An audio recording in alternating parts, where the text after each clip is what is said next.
ओम नमः शिवाय।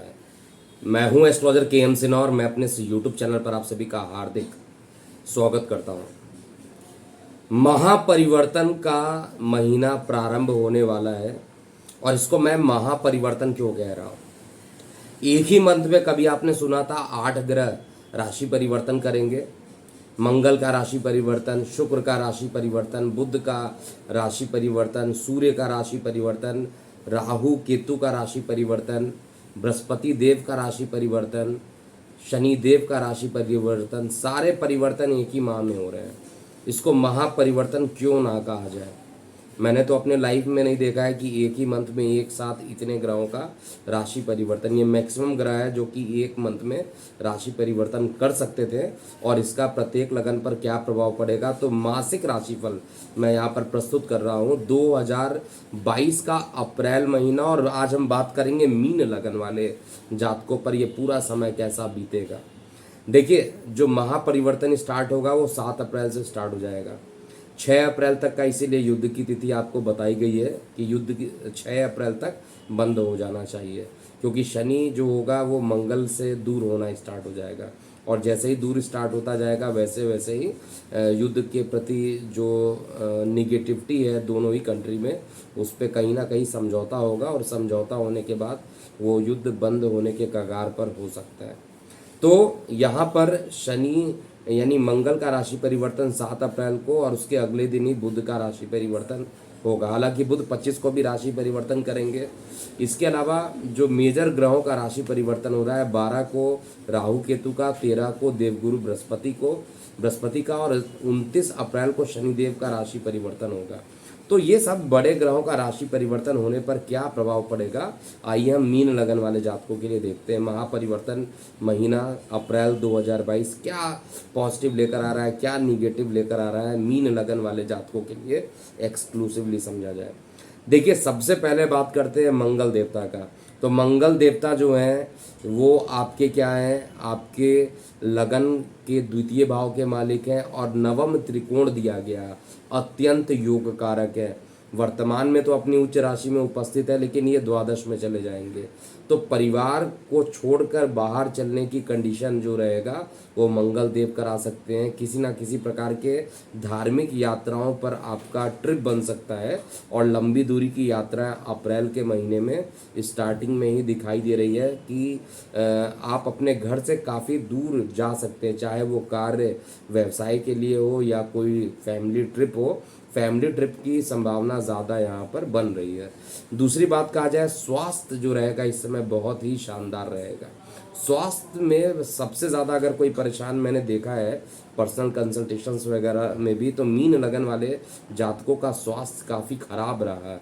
कई मीन लगन वाले जातकों के तो ऑपरेशंस करने की भी नौबत आई थी। तो यहाँ पर परेशानियाँ ज़रूर रही हैं। तो अब हम देखते हैं क्या मीन लगन वाले जातकों का ये पूरा महीना कैसा बीतेगा। तो मीन लगन वाले जातकों के लिए स्वास्थ्य को लेकर ये पूरा महीना एटलीस्ट हम ये कह सकते हैं कि अच्छा बीतने वाला है। दूसरी बात किया जाए, मीन लगन के जो मंगल देव के बाद बुध का राशि परिवर्तन होगा, वो बुध का राशि परिवर्तन मीन राशि में ऑलरेडी अपने नीचस्थ राशि में जाएंगे और फिर राशि परिवर्तन करके ये वृषभ में पहुंच जाएंगे। मतलब मेष में भी जाएंगे, वृषभ में भी जाएंगे। 2 बार राशि इनका परिवर्तन होगा, एक 25 अप्रैल को होगा और एक 8 अप्रैल को हो जाएगा। तो बुध का जो राशि परिवर्तन है बहुत ज़्यादा पॉजिटिव निगेटिव रिजल्ट आपको नहीं देने वाला, सामान्य रिजल्ट रहने वाला है। और केवल जब तक ये नीच के हैं तब तक आपको सुख सुविधाओं में परेशानी करेंगे और विवाह जिनके तय होने वाले थे उनमें भी विलंब कराने की कोशिश करेंगे। सबसे बड़ा जो राशि परिवर्तन होने वाला है, राहु केतु का राशि परिवर्तन होगा। राहु जो रहेगा मीन लगन की कुंडली में देखा जाए तो मीन लगन में लगन से द्वितीय भाव में राहु चले जाएंगे और मीन लगन में ही अष्टम भाव में केतु चले जाएंगे। केतु का अष्टम में बैठना और वो भी वायु तत्व में, निश्चित रूप से कहा जाए बहुत अच्छी स्थिति नहीं बनेगी।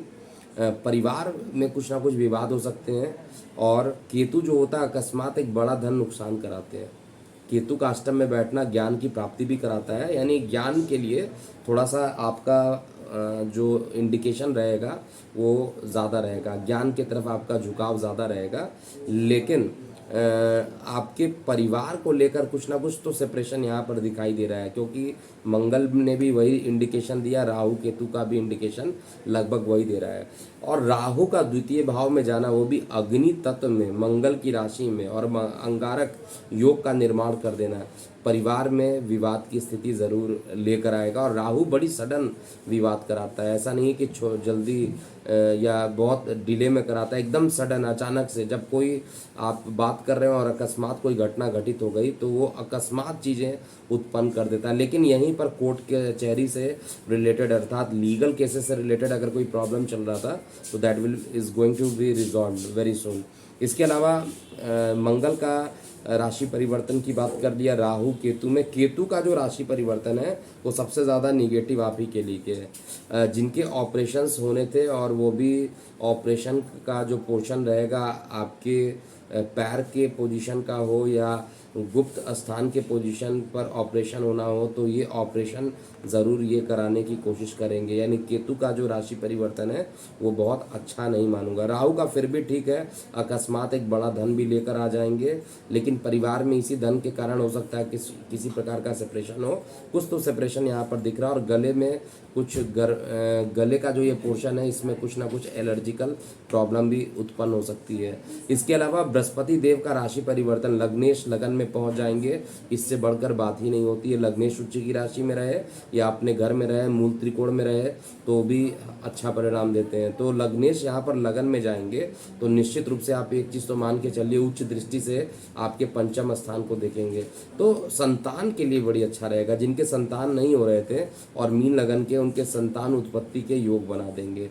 और पुरुष ग्रह होने के कारण घर में पुरुष यानी मेल चाइल्ड आने की संभावना ज़्यादा बनाएंगे। गोचर में ये बनाएंगे, आपकी दशा क्या कह रही है, आपकी कुंडली क्या कह रही है वो अलग हो सकता है। लेकिन यहाँ पर एक चीज़ तो है कि मान प्रतिष्ठा भी बढ़ेगी और साथ में कहा जाए तो आपके संतान से आपको सुख की प्राप्ति हो सकती है। अगर आप खुद भी किसी प्रेम प्रसंग में पहले से इन्वॉल्व थे तो प्रेम प्रसंग में एक मधुरता बनी रहेगी।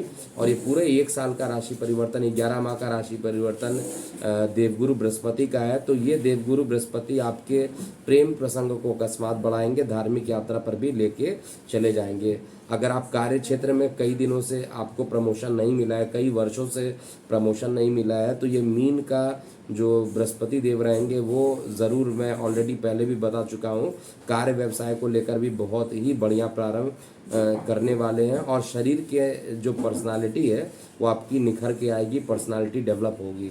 तो इसके अलावा बाकी भी राशि परिवर्तन धीरे धीरे ग्रहों का होगा, लेकिन जो अंतिम ग्रहों का राशि परिवर्तन होगा वो शनि देव का होगा। और शनि देव अपने मूल त्रिकोण राशि में जाएंगे और मूल त्रिकोण में जाकर फिर वहाँ से तीसरी नीची दृष्टि से देखेंगे परिवार को। तो हर जगह बार बार परिवार पे ही बात आ जा रही है। मंगल ने भी इंडिकेशन परिवार पे दिया, केतु का भी जो दृष्टि है उसने भी परिवार पर ही दिया, राहु ऑलरेडी परिवार में बैठेगा और नीच दृष्टि शनि की पड़ेगी परिवार पे। तो हर तरीके से मैं कहूँगा कि परिवार वाला पोर्शन, यानी पैसे अगर आपके पास आते हैं तुरंत उसको इन्वेस्ट कर देना चाहिए, और इन्वेस्ट अगर आप नहीं करेंगे तो एक बड़ा नुकसान होने की संभावना हो सकती है, परिवार में विवाद हो सकती है। तो मीन लगन वाले जातकों के लिए अकस्मात परिवार को लेकर, गले को लेकर, आँखों को लेकर कुछ परेशानियाँ तो एक बड़ी उत्पन्न होने वाली है। और मीन लगन वाले जातकों का सबसे पॉजिटिव पॉइंट है कि जो देवगुरु बृहस्पति है, क्योंकि कारक भाव को देखेंगे और वो भी दोनों कारक भाव को देखेंगे, आपके पंचम त्रिकोण को भी देखेंगे, नवम त्रिकोण को भी देखेंगे। तो परिवार में विवाद होगा, उसके बाद भी सॉल्व बृहस्पति देव यहाँ पर कर लेंगे। इस समय गुरु का बीज मंत्र आपको लगातार करते रहना चाहिए। गुरु का बीज मंत्र करते हैं तो ये पूरा महीना आपके लिए अच्छा रहेगा। अब आइए संक्षेप में समझते हैं स्वास्थ्य की क्या स्थिति रहेगी पूरे महीने। तो स्वास्थ्य की बात किया जाए तो स्वास्थ्य को लेकर मुझे ये दिखाई दे रहा है, स्वास्थ्य में जो गिरावट थी वो इस पूरे महीने ख़त्म होते हुए दिखाई दे रही है। छोटी मोटी परेशानियां ज़रूर रहेंगी, वो अलग बात है, लेकिन स्वास्थ्य को लेकर एक तो शनिदेव द्वादश में चले जाएंगे, तो स्वास्थ्य की परेशानी को ये ख़त्म करने की पूरी कोशिश करेंगे। और यहाँ पर जो गुप्त शत्रु हैं लीगल केसेस में भी आपको विजय दिलाएंगे। ये दोनों ही तरीके से इंडिकेशन यहाँ पर मिल रहा है, यानी स्वास्थ्य जो रहेगा वो आपका अच्छा रहेगा ये महीना।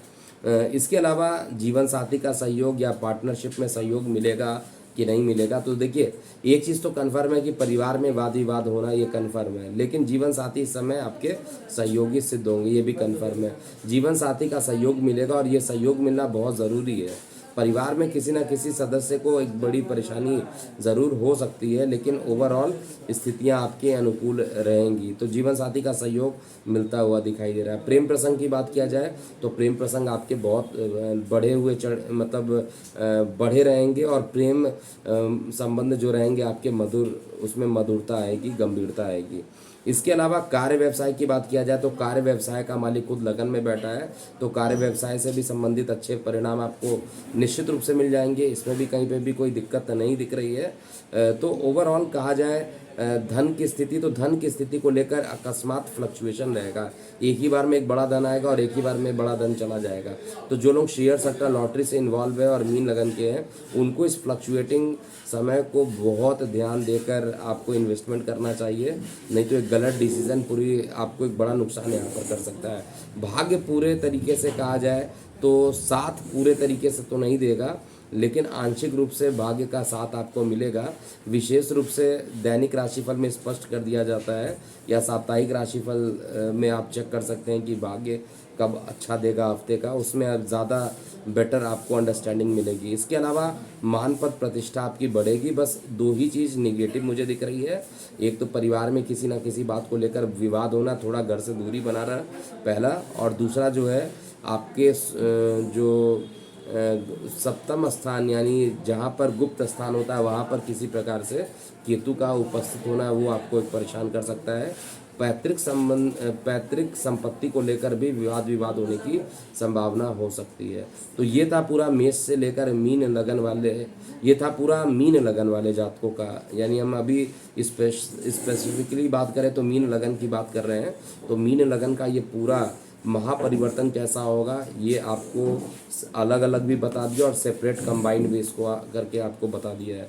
तो अपनी प्रतिक्रियाएं निश्चित रूप से कमेंट बॉक्स में लिखिएगा। अभी के लिए इतना ही, बाकी लगन वाले जातकों का भी राशिफल इसी हफ्ते जितना जल्दी हो सकता है पोस्ट कर दिया जाएगा। अभी के लिए इतना ही। मैं हूँ एस्ट्रोलॉजर के एम सिन्हा। ओम नमः शिवाय।